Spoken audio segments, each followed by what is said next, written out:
14절 슬프다 범죄한 나라요 허물진 백성이요 행악의 종자요 행위가 부패한 자식이로다. 그들이 여호와를 버리며 이스라엘의 거룩하신 이를 만홀히 여겨 멀리하고 물러갔도다.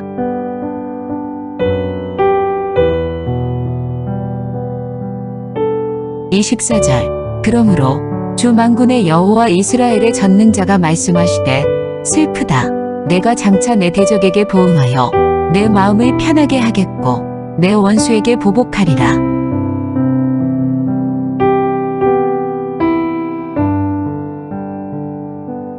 이제 오늘 새벽부터 이사야 말씀을 살펴보고자 합니다. 오늘은 1장을 우리가 함께 읽었는데요. 1장에서 나타나는 하나님의 그 마음을 한번 살펴보고자 합니다. 이사야 1장에서 나타나는 하나님 아버지의 그 마음을 이렇게 표현하고 있습니다. 4절에 슬프다 범죄한 나라요 허물진 백성이요 행악의 종자요 행위가 부패한 자식이로다. 그들이 여호와를 버리며 이스라엘의 거룩하신 이를 만홀히 여겨 멀리하고 물러갔도다. 슬프다 이렇게 말씀하십니다. 그리고 24절에도 그러므로 주 만군의 여호와 이스라엘의 전능자가 말씀하시되 슬프다. 내가 장차 내 대적에게 보응하여 내 마음을 편하게 하겠고 내 원수에게 보복하리라. 하나님의 마음이 슬프다고 하십니다.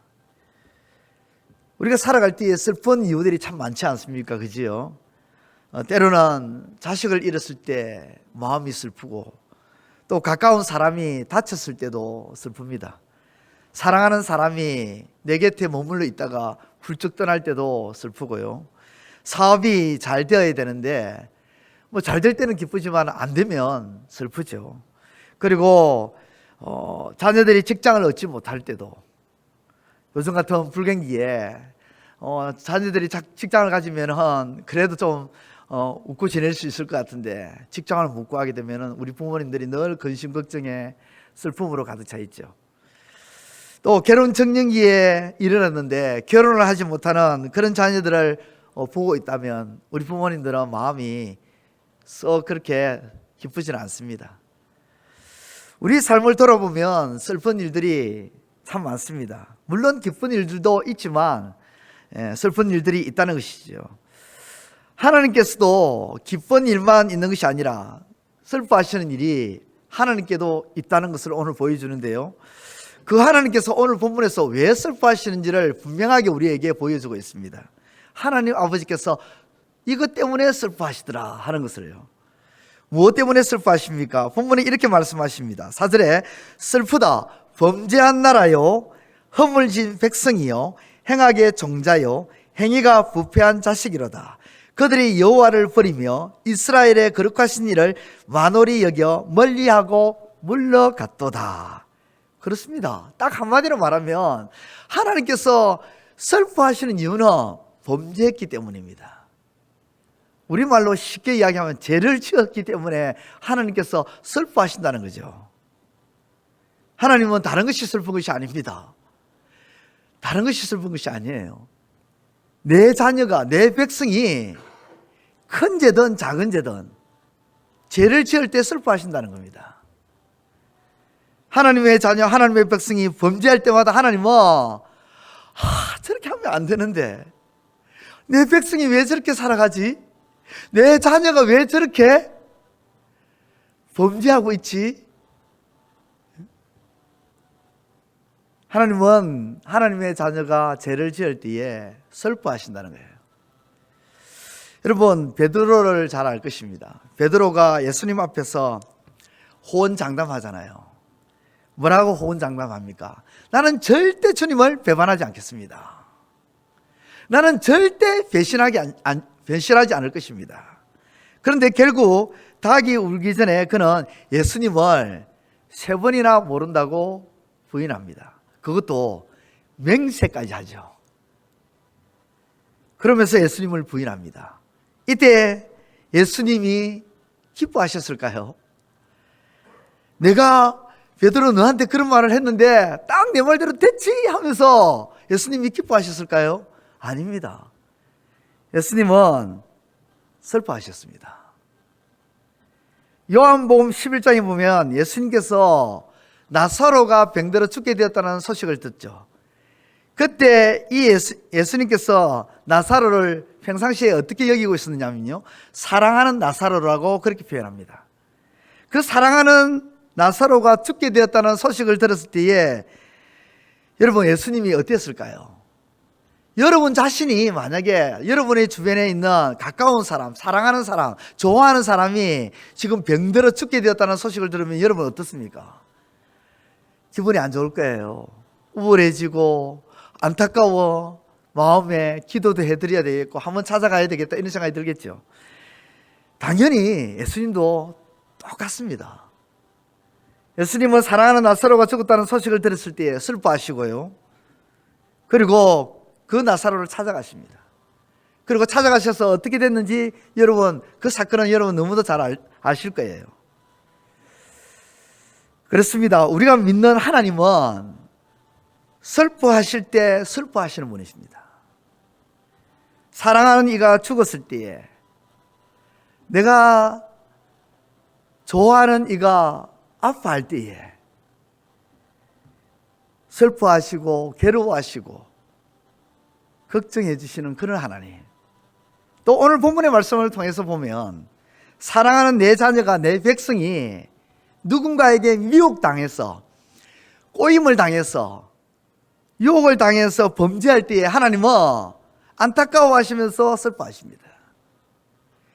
오늘 본문 말씀을 보면 하나님께서 매를 드신다고 그렇게 말씀하시죠. 어찌하여 너희가 더 매를 맞으려고 그렇게 하느냐, 폐역을 거듭거듭 하느냐, 머리에서부터 발바닥까지 성한 데가 없다, 맞은 안 맞은 데가 없다, 이렇게 말씀하시죠. 그러면서 하나님이 아주 매를 강하게 드시는 그런 하나님으로 표현하시는데, 그렇게 드실 수밖에 없었던 이유는요, 하나님은 그만큼 마음이 안타까웠고 슬펐다는 겁니다. 내 자녀, 내 백성이 누군가에게 미혹당하고 유혹당해가지고 범죄를 저질렀거든요. 그런데 하나님께서는 슬퍼하시는 것으로 끝내지 않았습니다. 오늘 본문에 보면 그 슬프게 한 그 원흉, 내 자녀 내 백성을 범죄케 한 그 원흉, 그 원흉을 하나님께서는 어떻게 하시냐, 보복하시고 보응하신다고 말씀합니다. 24절 우리 같이 한번 읽어보도록 하겠습니다. 24절 시작. 그러므로 주 만군의 여호와 이스라엘의 전능자가 말씀하시되 슬프다, 내가 장차 내 대적에게 보응하여 내 마음을 편하게 하겠고 내 원수에게 보복하리라. 아멘. 하나님은 하나님을 슬프게 하고 하나님의 자녀로 하여금 범죄케 만드는 원흉을 뭐라고 하냐면 내 대적이다, 내 원수다, 이렇게 표현합니다. 하나님의 자녀로 범죄케 한 자들을 하나님은 어떻게 여기신다고요? 하나님의 대적자로, 하나님의 원수로 여기신대요. 그리고 하나님이 하나님의 자녀로 범죄케 한 그 자들을 대적으로, 원수로 여기신다는 것은 역으로 말해서 하나님의 자녀를 그만큼 사랑하신다는 거예요. 그만큼 아끼시고, 어떻게 내 사랑스러운 내 자녀를, 어떻게 내가 소중히 여기고 귀하게 여기고 보배롭게 여기는 내 백성을 이렇게 범죄케 했냐, 이 말이죠. 그러면서 어떻게 하겠다고요? 가만두지 않겠다는 겁니다. 여러분, 이런 거예요. 내 자녀가 누군가에게 미혹당하거나 홀려서 죄를 짓게 되면 그 부모는요, 내 자녀도 안타깝고 왜 그런 짓을 했냐고 혼을 내겠지만 그렇게 만들었던 그 상대방을 놔두지 않습니다. 그게 부모의 마음이에요. 그래서 오늘 24절에도 뭐라고 말씀하시냐, 주 만군의 여호와 이스라엘의 하나님이 아니고 전능자라고 표현합니다. 전능자라고 표현하는 것은 하나님은 전지전능하시다는 거잖아요. 능하지 못한 일이 없다는 거예요. 다시 말해서 하나님이 가지고 있는 모든 능력을 다 끌어서, 영끌해서 하나님께서 내 자녀를 미혹케 하고 범죄케 한 이 대적자 이 원수들을 그냥 내버려 두지 않겠다는 거예요. 반드시 값을 치러서 보복하겠다는 거예요. 그만큼 내 자녀를 사랑한다는 거예요. 그리고 범죄한 자녀들에게 매를 드시지만 18절, 25절, 26절 우리 한번 읽어볼까요? 18절 한번 읽어보겠습니다. 시작. 여호와께서 말씀하시되 오라 우리가 서로 변론하자. 너희의 죄가 주홍 같을지라도 눈과 같이 희어질 것이요 진홍같이 붉을지라도 양털같이 희게 되리라. 아멘. 25절입니다. 26절까지 함께 읽겠습니다. 시작. 내가 또 내 손을 네게 돌려 내 찌꺼기를 잿물로 씻듯이 녹여 청결하게 하며 내 혼잣물을 다 제하여 버리고 내가 내 재판관들을 처음과 같이 내 모사들을 본래와 같이 회복할 것이라. 그리한 후에야 네가 의의 성읍이라 신실한 고을이라 불리리라 하셨나니. 아멘. 한마디로 말해서 깨끗하게 회복시킨다는 겁니다. 누구를? 내 자녀를. 전 원흉인 대적자 원수들로 인해서 더러워진 내 자녀들, 내 백성들 그 더러운 상태로 내버려 두지 아니하고 깨끗하게 목욕을 시켜서 회복시키시겠다는 겁니다. 다시금 거룩하신 하나님 아버지를 닮은 거룩한 백성으로 세우시겠다. 의의 자녀로 세우시겠다. 하나님은 그렇게 하신다는 것입니다. 그래서 1장 전체의 말씀을 통해서 살펴보건대 하나님은 슬퍼하는 내 자녀로 그냥 두는 것이 아니라 기뻐하시는 하나님의 자녀로 다시금 세우시겠다 라는 말씀이 이사야 1장 전체의 말씀입니다. 사랑하는 성도 여러분, 하나님은 당신의 자녀가 범죄할 때에 슬퍼하십니다. 그리고 당신의 자녀를 미혹하여 범죄케 한 자들에게 반드시 보복해 주십니다. 그리고 그 자녀를 다시금 정결케 하고 회복시키셔서 하나님이 기뻐하시는 자녀로 세우십니다. 이것이 1장의 말씀입니다. 그러므로 범죄할 때 슬퍼하시는 하나님을 기억하시면서 오늘도 주어진 이 하루의 삶을 살아갈 때에 아무리 작은 죄를 할지라도 그냥 넘어가지 마시고 슬퍼하시는 하나님을 꼭 기억하시면서 그 작은 죄도 가볍게 넘기지 마시고 혹 내가 미혹당해서 넘어진다 할지라도 그 죄를 그냥 두지 마시고 하나님 앞에 회개함으로 깨끗하게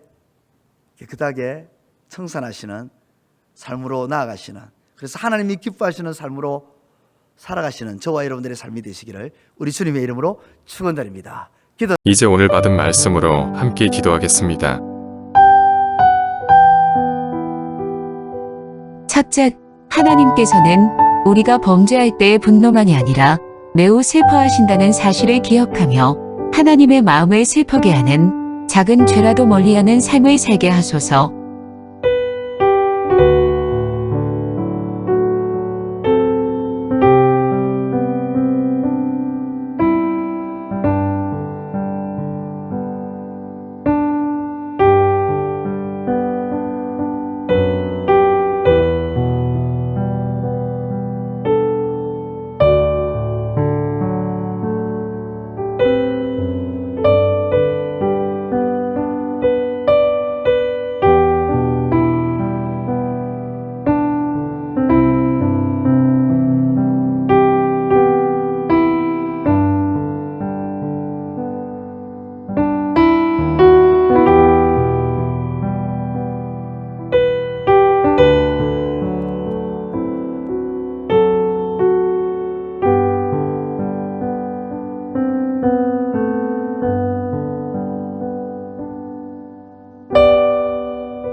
둘째, 범죄한 자녀에 대해 슬퍼하시는 것으로 그치지 않으시고 다시금 회복시켜 주실 뿐 아니라 범죄케 한 대적자와 원수에게 보복해 주시는 하나님께 영광들 돌리게 하소서.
이제 오늘의 기도 제목을 가지고 합심하여 기도하도록 하겠습니다.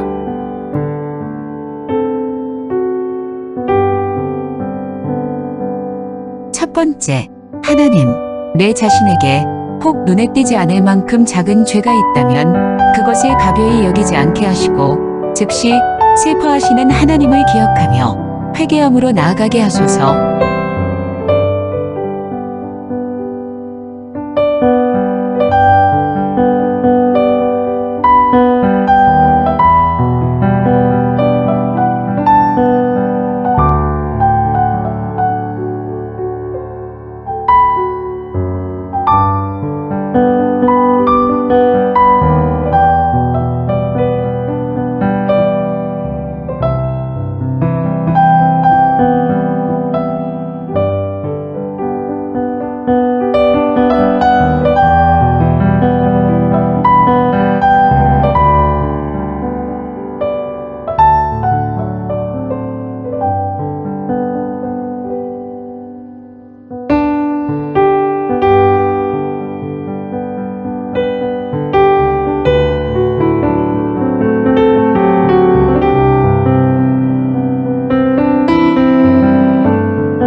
두 번째, 하나님, 자신의 이익을 위해 상황과 분위기를 조성하는 일이 없게 하시고 오직 선함과 진실함으로 나아가게 하소서.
세 번째, 하나님, 화가 나는 상황일지라도 침착하게 상황을 살피게 하시고 왜 그렇게 되었는지를 분별하며 해결해 나가는 지혜로운 삶이 되게 하소서.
이제 개인의 기도 제목을 가지고 하나님 앞에 기도하시기를 바랍니다.